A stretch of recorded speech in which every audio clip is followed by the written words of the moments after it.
10 times WWE wrestlers hinted at a character change. Number 10. Stone Cold Steve Austin. The 2001 heel turn of Stone Cold Steve Austin shocked the world, yet for those loyal watchers of WWE, it may not have come as a surprise. Leading up to his main event showdown with The Rock at WrestleMania 17, Austin would speak time and time again about how he needed to become WWE champion, and Austin was subtly telling the audience that he would do anything it took to reach the top of the mountain once more. In 1999, before Austin took time away for neck surgery, Austin would become increasingly frustrated with his failures in capturing the WWE title, and this was when the character change began to take shape. The Austin that was present in WWE in late 1999 was a rattled version of the babyface Austin that fans loved, and an Austin that was slowly but surely losing his way. Number 9. Ronda Rousey.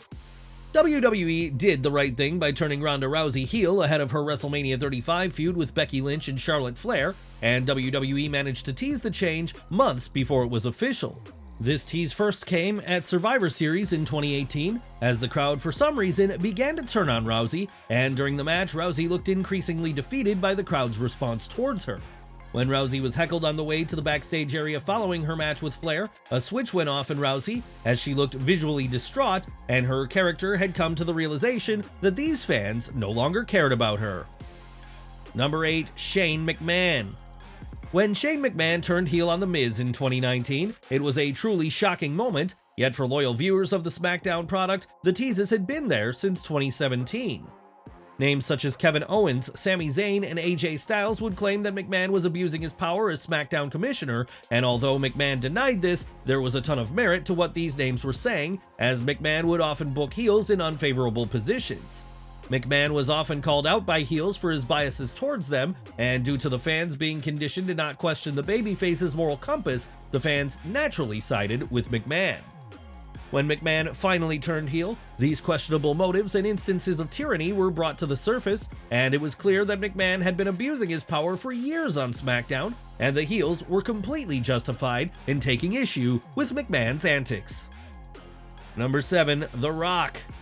The 2002 SummerSlam pay-per-view was main evented by Brock Lesnar overcoming The Rock to become WWE champion.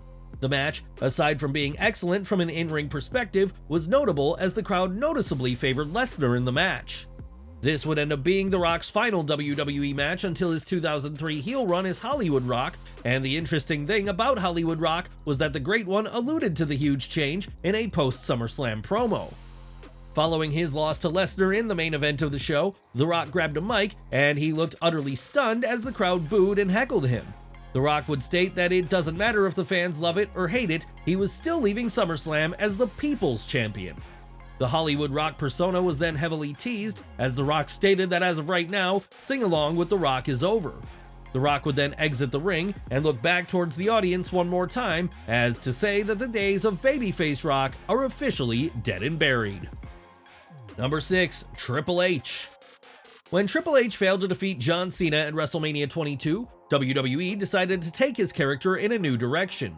The game's obsession with trying to win the top prize in the company was still present, yet this coincided with a Triple H that was in a moral dilemma, as Vince McMahon was insisting that the game take out his former friend Shawn Michaels. What followed was weeks of Triple H mentally reassessing his behavior, as the game was presented as being one step ahead of McMahon, as it was clear that Triple H was fully aware that his father-in-law was using him.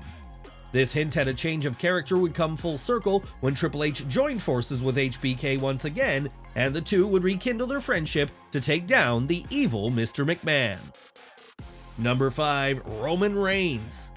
Fans rejoiced in 2020 when Roman Reigns joined forces with Paul Heyman as a heel combination. What followed was some of the finest work of both men's respective careers, and the best thing about the twist of Reigns and Heyman joining up was that it was teased on WWE TV years prior.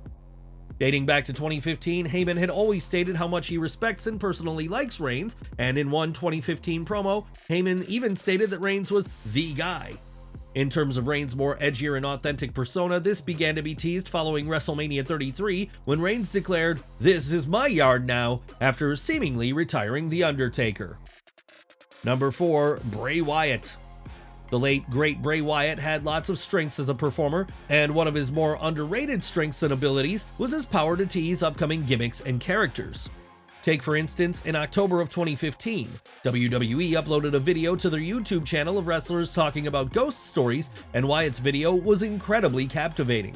Wyatt would talk about a mysterious man in the woods, and Wyatt's description of this man was terrifying, and only years later, it was discovered that Wyatt was talking about the beloved Fiend character.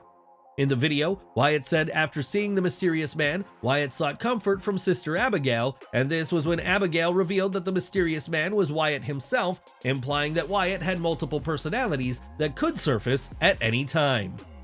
This was outstanding character work from Wyatt, and the legendary wrestler managed to create an entire universe of characters and lore that will be celebrated for decades to come. Number 3. JBL. WWE took a huge risk in 2004 when they decided to give Bradshaw a new gimmick. Bradshaw would turn into JBL and would go from an APA member to a main eventer in the space of a matter of days. This character change was drastic, yet thanks to strong booking, excellent work from JBL, as well as selfless work from wrestlers such as Eddie Guerrero, the JBL character managed to connect with the audience. Whilst some fans felt like this change came out of nowhere, JBL's more money-orientated gimmick was teased the year prior. When JBL released his self-help book regarding finances, this was the first sign that JBL was more than a beer-drinking brawler.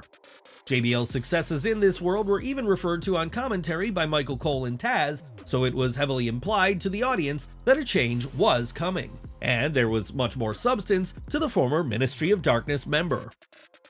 Number 2. Drew McIntyre. One of the wrestlers who was put in an advantageous position following Triple H's WWE takeover was Drew McIntyre. When McIntyre returned to WWE in the summer of 2023 following a short hiatus, considerable effort was put into McIntyre's character development. McIntyre would express logical issues with how he has been treated, and he called out fellow babyfaces for their hypocrisy in welcoming prior members of the villainous Bloodline faction into the locker room with open arms.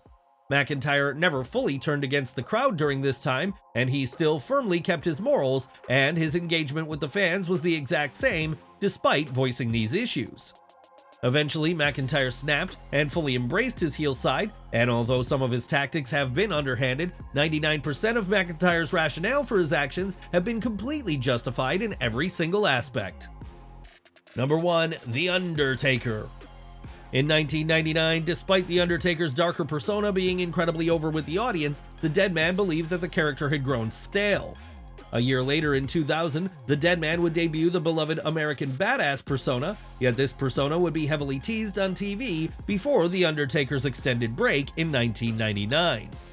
Seemingly out of nowhere, The Undertaker would begin to wear regular street clothes both backstage and in the ring for promo segments. The Undertaker's promo material also became much more authentic, and this was confusing as a viewer at the time, as the Deadman had gone from a demonic cult leader to a regular badass virtually overnight. Confusion aside, this was ultimately a smart creative move by WWE, as it allowed the audience to begin to adapt to a new version of the Deadman, meaning that when the American Badass debuted at Judgment Day in 2000, it didn't come as too much of a significant surprise to the audience. Fast forward to the year 2020, and The Undertaker was set to embark on his final ever WWE feud with AJ Styles. Leading up to the match, the Deadman would reference his prior characters, and he would expertly hint that a change was coming. When WrestleMania 36 arrived, these teases would come full circle when The Undertaker rode into his Boneyard match on his trusted motorcycle. This was indeed a new version of the American Badass, yet it had all the prior lore of the Deadman embedded into it. It was yet again wonderful character work from one of the greatest ever to grace a WWE ring. Well, there you have it, folks.